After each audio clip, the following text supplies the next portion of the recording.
Welcome to the SkullKing Fantasy Football Podcast, powered by StatRoute.com. And now, here's your host, Ryan Skullroot. Hello and welcome to another episode of the SkullKing Fantasy Football Podcast. My name is Ryan Skullroot. I am your host. And tonight we have our weekly review show, our Kings and Stings. We will go over some headlines. Real quick, we wanted to do a little announcement. We wanted to ask you to please go to the corner of your screen and hit that like or subscribe button for us. That helps us be able to spread the word a little bit more about what we do here and to spread just our fantasy football knowledge. We would love it also if you could please leave us a rating and review. This helps us know exactly what you guys are looking for from the show, what you like, what you don't like. And so there's that. And then we would also ask if you could please share our show, whether you're sharing the YouTube video, the link to the actual audio podcast on whatever platform you're listening to. We would greatly appreciate that, just to help to spread the word about SkullKing football and what we do here, and then how we can help you guys rule your fantasy leagues. So with that being said, we are still, like I said, we've still been having some technical difficulties with the show and everything, so no sound bits and everything. We're just going to jump right into it with the headlines. All right, so we're going to get it started off with the headlines. Saquon Barkley has tweeted out, I believe, that he said, I'll be back soon, with a little smiley face, and I believe it was a little crossed fingers, hoping. This should be, for all those who drafted him number 1 overall, this should be absolutely fantastic news. It'll be great news for, I believe, for Daniel Jones and for that offense as well. And they've still got other people that they need to get healthy, in Evan Ingram and Sterling Shepard. That being said, this should be a big boost, not only for the Giants, but also especially for fantasy teams like mine, who took him number 1 overall and have been struggling with everyone at this point. So hopefully Saquon is back soon. For those of you who have Will Dissly, know that we've really been pumping him up this season, not just because he's a Seahawk, me being from Seattle, but because he's been absolutely great. He was, going into today, he was second on the Seahawks in terms of receptions. And so, there a lot of big things in store for him.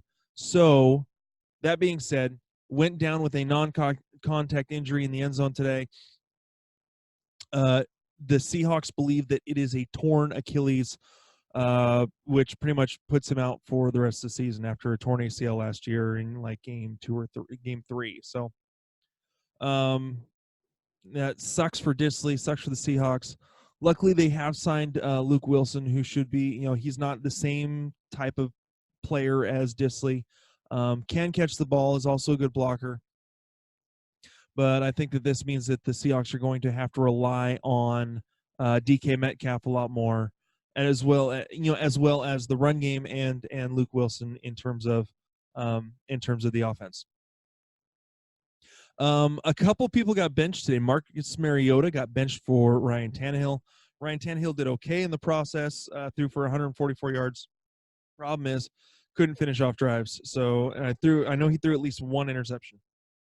In the Tank Bowl, Josh Rosen got benched for Ryan Fitzpatrick, and after coming into this week, their coach saying that he was going to be the starter for the rest of the season. We will see how that goes now. So at this point, Miami is going to get a quarterback. They're going to draft a quarterback with the number 1 overall pick this next year. So and Amari Cooper went out with significant pain. I believe it was a quad injury. It was a leg injury of some kind, but I believe it was a quad. This could be a not necessarily a long-term injury, but extended past 1 week. So that's definitely something to watch for. They'll need to be using Michael Gallup, who just got back from injury, and Tavon Austin.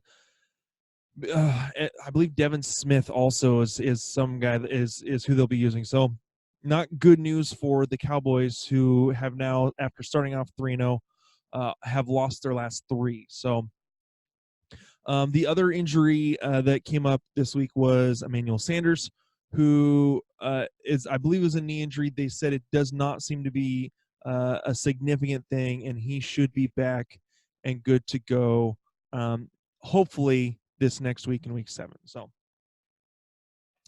really, for the most part, that is it for the headlines. We're still waiting to hear back on some other injuries, but that's the main point. So why don't we go ahead and get into the Kings and actually, no, we're going to take a quick break for a second, and then we'll hop right into the Kings and Stings for week 6. Have your fantasy teams been struggling this year? Or perhaps you've been doing pretty well but want to put yourself over the top? Then make sure to visit our friends over at Finish First Fantasy Advisors. They are the premier one-on-one consulting firm that specializes in providing you with expert support to help guide you to the championship. You will be matched with one of their expert advisors to provide you with the season-long insight for your redraft, dynasty, or DFS formats. Their advisors will contact you weekly to answer all of your questions and provide you the needed information to get to the next level. Set up a free 15-minute consultation by emailing them at info@finishfirstfantasy.com or by visiting them at www.finishfirstfantasy.com. That's www.finishfirstfantasy.com. All right, we're going to get into the Kings and Stings, and then after that, we will finish off the episode with a preview of the Monday Night Football game with the Lions at the Packers. So getting into our quarterback Kings, the Kings of the week at number 3, Lamar Jackson, coming in 236 pass yards, 19 carries for 152 yards and a touchdown. Big game on the ground for him as the Ravens beat the Bengals. Matt Ryan comes in 356 yards, 4 touchdowns, and no interceptions. And our number 1 King of the week, Mr. Deshaun Watson, only threw for 280 and 1 touchdown. Also threw 2 interceptions, but finished with 10 carries for 42 yards and 2 touchdowns himself, running them in. So moving on, our running back Kings of the week, Devonta Freeman finally is on this list. I know a lot of people have hoped that he would really get it going this year and show what he can do. And finally show that he can be healthy. Finishes with 19 carries for 88 yards, 3 catches, 30 yards, and 2 receiving touchdowns. So big game for him. Number 2 is Nick Chubb, 20 carries for 122 yards, 2 touchdowns, 5 catches for 17 yards. And to finish it off, number 1 running back king, who unfortunately I was a little down on this week, especially with them having their number 3 quarterback in for the Pittsburgh Steelers. Mr. James Conner finishes 16 carries, 41 yards and a touchdown, 7 catches, 78 yards, and another score through the air. So a big game for James Conner. And so I hope you guys had a couple of them. I had Nick Chubb on one team that really helped me out. So going to our wide receiver Kings, back from injury, Mr. Tyreek Hill, 5 catches for 80 yards and 2 touchdowns. I believe he also had a carry or 2 for around 16 yards. Number 2 King of the week is Mr. Terry I only score touchdowns McLaurin, 4 catches, 100 yards, and 2 TDs. He now has a TD this season for every game that he has played in. Just unbelievable. Number 1, a guy that we had been down on here that a lot of us had moved down in our rankings. Let me pull it up right here. Let me see where the average person had him ranked. Let's see. I had him, right around 23 to 26 is right where everyone had him ranked. I think a couple guys had him at 20 or 21. Mr. Stephon Diggs, 2 carries for 18 yards, 7 catches, 167 yards, and 3 TDs. Big game for Stephon Diggs, getting it back. This is what happens when the Minnesota Vikings allow Kirk Cousins to throw the ball. And when Kirk Cousins can go up against a defense that isn't all that great. So big game for Stephon Diggs. Congratulations to him. I'm glad to see that he is, especially since he's on one of my teams, glad to see that he is getting some work and doing well with it. Our tight end kings of the week. At number 3, George Kittle, 8 catches, 103 yards, no touchdowns, but his first 100-yard game of the season. They're finally really starting to involve George Kittle in the offense as far as this year goes. Number 2 is Austin Hooper, 8 catches, 117 yards, and 1 TD. I actually believe that I had him ranked as my number 1 tight end for the week. Was close. He ended up being number 2.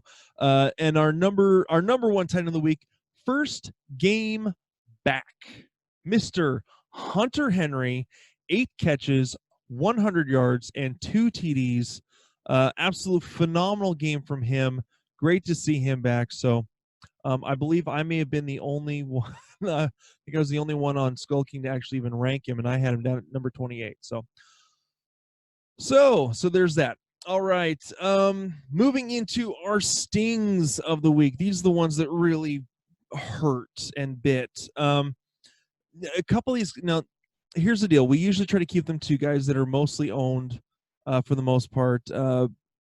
If you're in a deeper league, that's about the only way that Mariota is actually being used. But he is our number one sting of the week. We'll go backwards. Number 3 is Gardner Minshew, 163 yards passing. No touchdowns, 1 interception. Had a really tough matchup against the Saints defense, which just looks absolutely brutal. They are a phenomenal defense. So just seeing what they've been able to do this year reminds me a lot of their Super Bowl year when they beat when they beat Peyton Manning and the Colts in the Super Bowl. So they had a phenomenal defense back then too. Moving on, our number 2 QB sting, Mr. Jared Goff. I am so happy that I had him ranked, I don't know, like quarterback 12 or 13 for this week. Nope, quarterback 8, so it's even better. Finishes with 78 passing yards and loses a fumble. I am really losing faith in not only Jared Goff, but the offensive play calling has just been extremely questionable. Like, I understand that they wanted to establish the run a little bit more and be more two-dimensional, be more multifaceted in their offense. But when your first full series, I understand you ran the ball well, but your first full series, you ran the ball, 7 times, and ended up coming away with no points because you tried to go for it on the 1-yard line at the goal and missed it twice. I mean, you have guys that can catch the ball. I don't know, just very, very frustrating for Jared Goff owners. I'm sure for Rams fans, having them start off 3-0 now, I believe losing 3 in a row. So, and like I said, our number 1 QB sting of the week, Marcus Mariota threw for 63 yards, 0 touchdowns, 0 interceptions, 2 carries for 2 yards. I believe it was 2 carries for 4 yards. Maybe that's what it was. Just a rough game for Mariota against the Denver defense. Denver played really, really well today at home. So rough game for Mariota.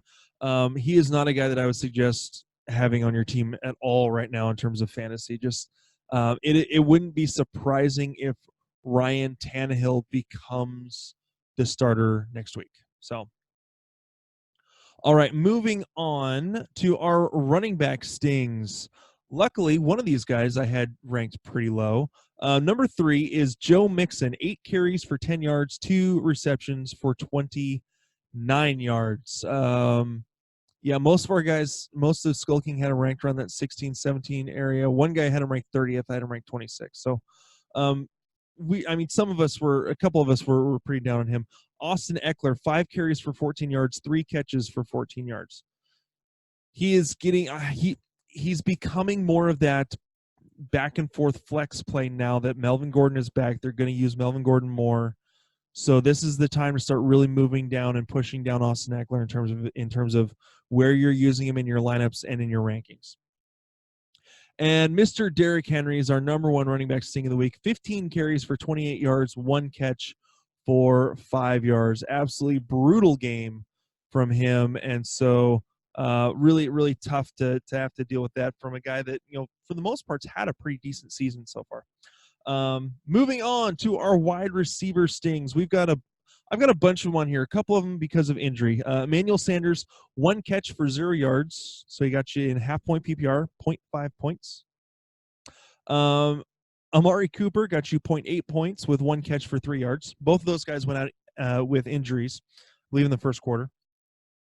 And then we've got 4 wide receiver stings just because this is how brutally bad this was. I own 3 of these guys, and one of them in 2 of these guys I own in multiple leagues. Keenan Allen, 6 targets, 2 catches for 33 yards is our wide receiver sting number 4. Another guy that I have on multiple teams, I believe I have Cooper Kupp and Keenan Allen on 2 teams together.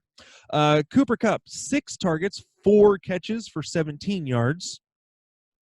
Tyler Boyd, who I thought was going to have, be well targeted in this game, 7 targets, 3 catches for 10 yards. Auden Tate was the guy to own this week in terms of the wide receivers for the Bengals.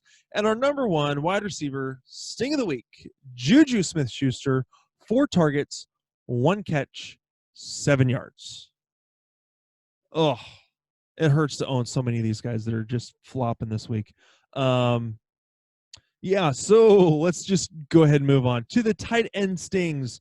Our number 3 tight end sting, well, our honorable mention is obviously Will Dissly going down with the injury before even recording. I think he may have had 1 target.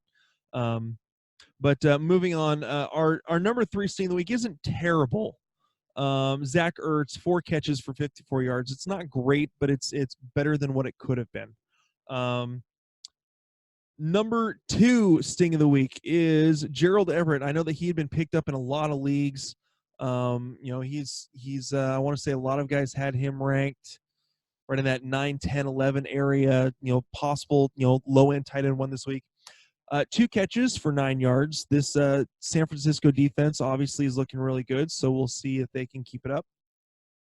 And our number 1 tight end sting of the week, Mr. Vance McDonald, who I moved up a little bit in my rankings this week, thinking that the rookie would, the third string quarterback would target the tight end a little bit. He did not. 1 target, 1 reception, 5 yards for Vance McDonald.